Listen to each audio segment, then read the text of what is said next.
Good morning, চলেছি রূপাপাস্তে নতুন একটা ব্লগ নিয়ে। প্রতিদিনের মতো আবার চলে এলাম রান্নাঘরে। আজকে রান্না করব ভাত, তার সঙ্গে একটু ডাল সেদ্ধ দিয়ে দেবো, আর করব রুই মাছের ঝোল আলু দিয়ে। তাহলে তোমরা দেখতে থাকো আমি কী করছি। মাছগুলোকে সব ভেজে নিচ্ছি খাচ্ছি। আর এইদিকে দেখো ভাত ফুটে এসছে, মাছ ভাজা কমপ্লিটও হয়ে গেল আমার। এদিকে ভাতও হয়ে গেছে, আমি এখন ভাতের ফ্যান ঝরিয়ে নিয়েছি। আর এদিকে আমি মাছের ঝোলটাও বসিয়ে দিলাম। এদিকে মাছের ঝোল আলু টালু দিয়ে সব মশলা দিয়ে কষে নিয়েছি, কষে নিয়ে জল দিয়ে দিয়েছি। আলুগুলো সিদ্ধ হলে আমি এবার মাছগুলো দিয়ে দেবো। এদিকে মাছের ঝোল হয়ে এসছে।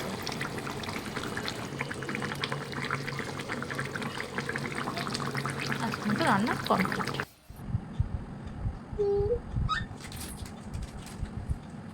গুনগুন চেয়ারে বসে দোল খেলছে।